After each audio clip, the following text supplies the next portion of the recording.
चालाक लोमड़ी की कहानी। चालाक लोमड़ी स्टोरी इन शॉर्ट।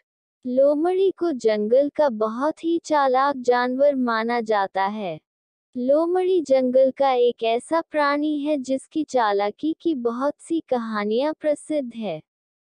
बचपन से हमारे दादा दादी हमें चालाक लोमड़ी की कहानियां सुनाते आए हैं। लोमड़ी की चालाकी से संबंधित कुछ कहानियां इस प्रकार हैं। बोलने वाली गुफा और चालाक लोमड़ी। हिंदी कहानियां। एक समय की बात है, एक जंगल में खतरनाक शेर रहता था।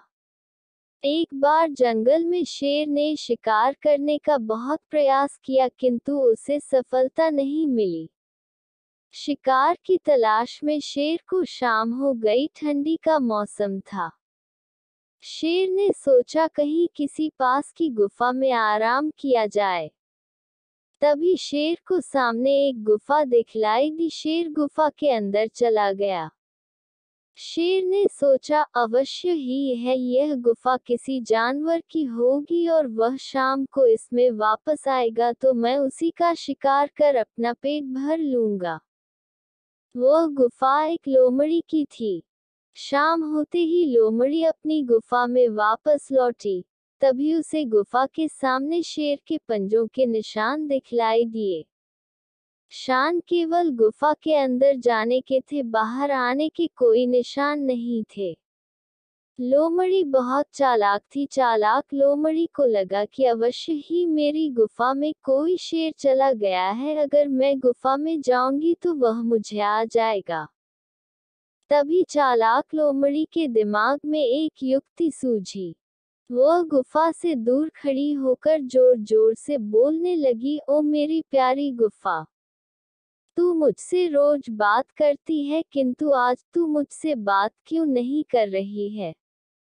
गुफा के अंदर बैठे शेर को लगा कि हो सकता है यह गुफा लोमड़ी से बात करती हो किंतु मेरे डर के कारण आज यह बात नहीं कर रही है। तभी दोबारा लोमड़ी बोली, मेरी गुफा तू मुझसे बात क्यों नहीं कर रही है। अगर तू मुझसे बात नहीं करेगी तो मैं वापस चली जाऊंगी। उद्धरण चिन्ह।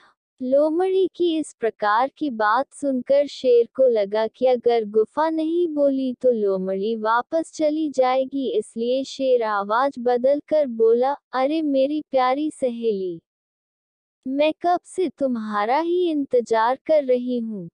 तुम अंदर क्यों नहीं आ रही हो। उद्धरण चिन्ह। आवाज सुनते ही लोमड़ी समझ गई कि गुफा के अंदर अवश्य ही कोई शेर है और बिना एक पल की देरी किए लोमड़ी वहां से भाग गई। इस प्रकार चालाक लोमड़ी ने होशियारी से अपनी जान बचा ली और शेर को भूखा ही रहना पड़ा। शिक्षा। चालाक लोमड़ी और शेर की कहानी से हमें शिक्षा मिलती है कि अपनी होशियारी से आने वाली बड़ी से बड़ी मुसीबत को भी